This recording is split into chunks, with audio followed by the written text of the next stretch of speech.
오늘 우리에게 주신 하나님의 말씀은 고린도전서 15장 12절에서 19절입니다. 함께 읽도록 하겠습니다. 그리스도께서 죽은 자 가운데서 다시 살아나셨다 전파되었거늘 너희 중에 어떤 사람들은 어찌하여 죽은 자 가운데서 부활이 없다 하느냐. 만일 죽은 자의 부활이 없으면 그리스도도 다시 살아나지 못하셨으리라. 그리스도께서 만일 다시 살아나지 못하셨으면 우리가 전파하는 것도 헛것이요 또 너희 믿음도 헛것이며 또 우리가 하나님의 거짓 증인으로 발견되리니 우리가 하나님이 그리스도를 다시 살리셨다고 증언하였음이라. 만일 죽은 자가 다시 살아나는 일이 없으면 하나님이 그리스도를 다시 살리지 아니하셨으리라. 만일 죽은 자가 다시 살아나는 일이 없으면 그리스도도 다시 살아나신 일이 없었을 터이요. 그리스도께서 다시 살아나신 일이 없으면 너희의 믿음도 헛되고 너희가 여전히 죄 가운데 있을 것이요. 또한 그리스도 안에서 잠자는 자도 망하였으리니 만일 그리스도 안에서 우리가 바라는 것이 다만 이 세상의 삶뿐이면 모든 사람 가운데 우리가 더욱 불쌍한 자이리라. 아멘. 우리에게 선포된 복음의 핵심은 예수 그리스도의 십자가와 부활입니다. 이 복음의 말씀을 통해 우리는 새 생명을 얻게 되었고 삶의 방향 또한 완전히 달라지게 되었습니다. 그런데 너무나 안타깝게도 고린도 교회 안에는 죽은 자의 부활을 부인하는 자들이 있었습니다. 12절입니다.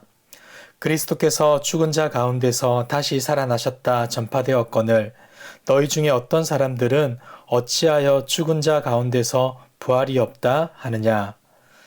당시 고린도 교인들 중 어떤 이들은 죽은 자 가운데서 부활이 없다고 주장했습니다. 그들의 이러한 주장은 당시 헬라 철학과 사상을 기초로 한 것으로서 몸은 죽음으로써 끝나고 영혼만 계속 존재한다고 이해했습니다. 그들에게 죽음이란 영혼의 감옥인 몸에서 영혼이 탈출한 것으로 생각했는데 죽은 자의 몸이 부활한다는 것은 다시 감옥에 갇히는 말로 이해되었기에 이런 일은 절대 있을 수 없다라고 말했던 것입니다. 그러나 바울은 복음의 근간을 흔들 수 있는 이들의 사상과 주장에 맞서 다시금 부활의 메시지를 전하기 시작합니다. 13절입니다.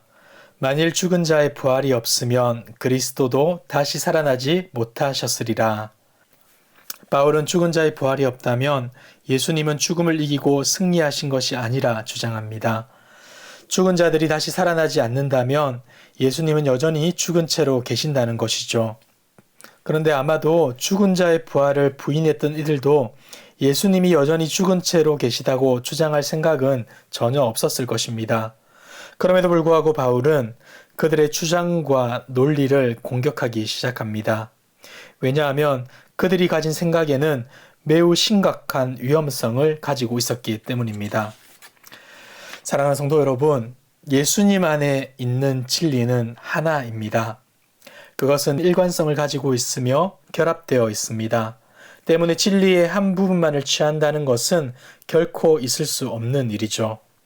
만약 그렇게 한다면 하나의 진리는 뒤죽박죽이 되고 말 것이며 결국 어떤 진리도 얻지 못하게 될 것입니다. 바울은 지금 철학과 사상에 동요되어 부활신앙을 부정하는 이들에게 이 같은 사실을 알려주고 있습니다. 이어서 14절을 보시면 이렇게 말을 하고 있죠. 그리스도께서 만일 다시 살아나지 못하셨으면 우리가 전파하는 것도 헛것이요 또 너희 믿음도 헛것이며. 바울은 무엇보다도 자신을 복음의 전파자로 간주하며 부활이 없다면 그가 전파한 복음의 내용과 복음의 열매인 교인들의 믿음 또한 헛것이라 말합니다. 여기서 헛것이라는 단어는 문자적으로 비어있다라는 의미로 복음에서 부활의 신앙을 빼버리면 아무것도 아니라는 것을 뜻합니다. 그리스도의 죽음과 부활이 복음 전체의 가장 중요한 기초라는 사실을 잊어서는 안 된다라고 밝히고 있는 것이죠.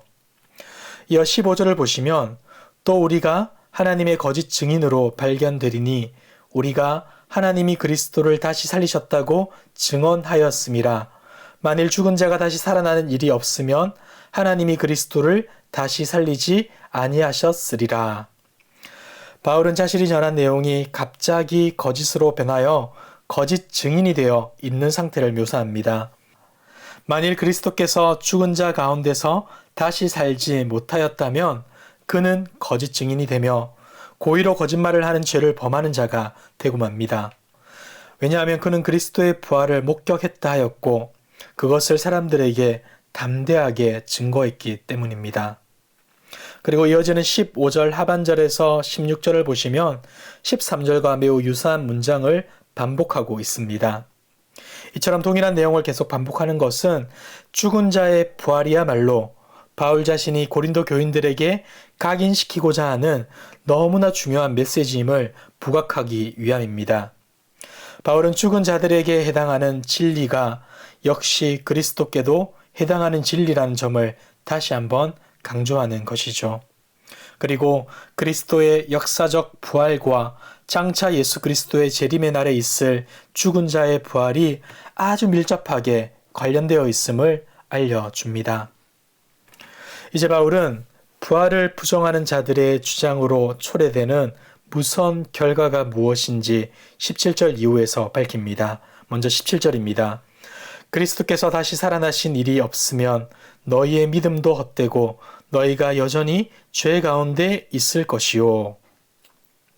바울은 부활이 없을 경우 초래되는 두 가지의 결과를 알려줍니다. 먼저는 고린도 교인들의 믿음이 헛되다는 것이고 두 번째는 그들이 여전히 죄 가운데 있다라는 것입니다. 여기서 헛되다란 말은 앞서 14절에서 언급된 헛것보다는 더 강한 뉘앙스를 가진 단어입니다. 앞의 단어가 현실적인 것을 소유하지 못해 느끼는 공허함이라면 17절의 헛되고라는 말은 미래의 삶을 보장할 수 없어 느끼게 되는 공허함을 의미합니다. 다시 말해서 고린도 교인들의 믿음이 부활을 부정하는 것이라면 그들의 믿음은 그들을 죄에서부터 해방시켜 구원으로 이끄는 믿음이 될 수 없다라는 것을 강력하게 지적하는 것입니다. 그리스도의 죽음이 죄에 대한 효력 있는 대속적 죽음이었다는 증거는 예수님이 죽은 자 가운데서 부활하신 사실로서 증명됩니다.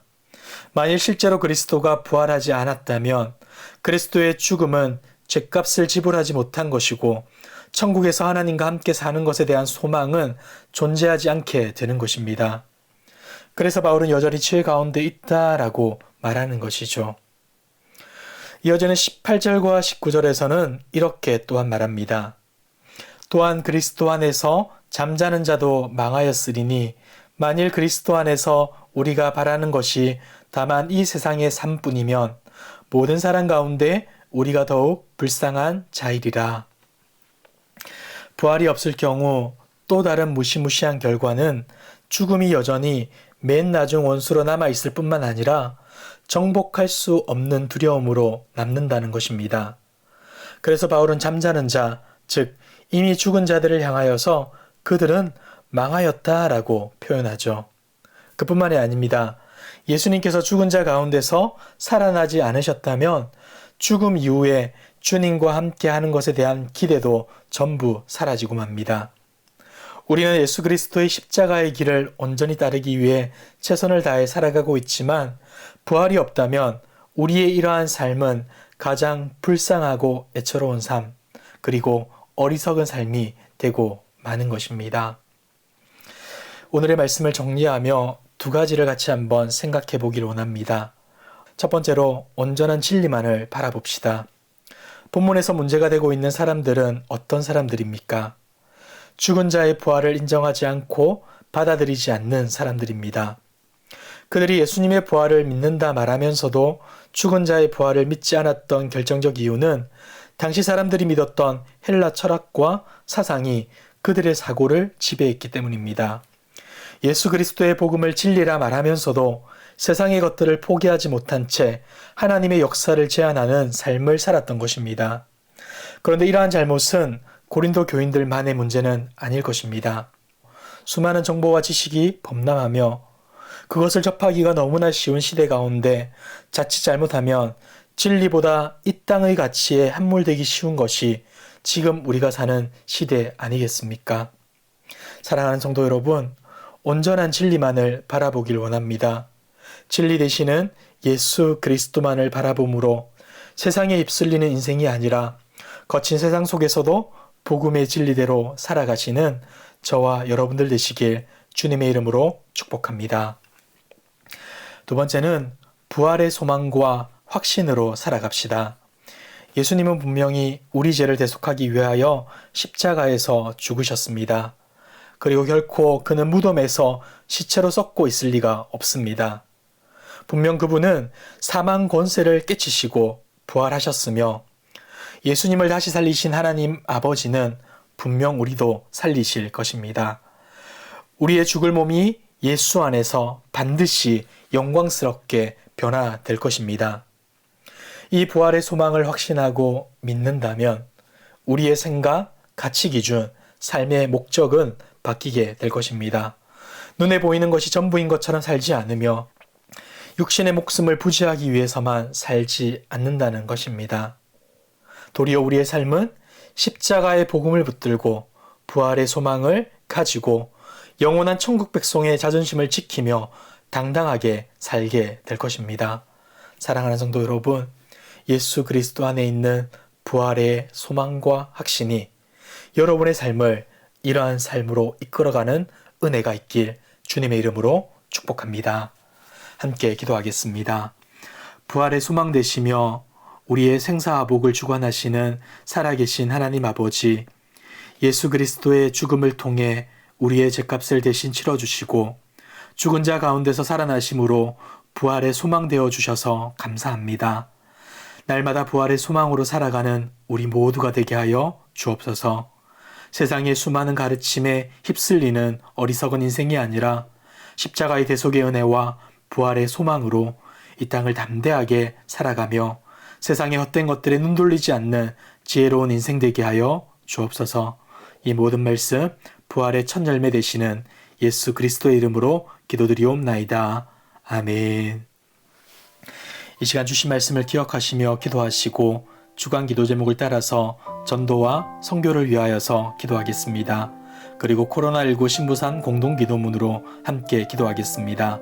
기도하겠습니다.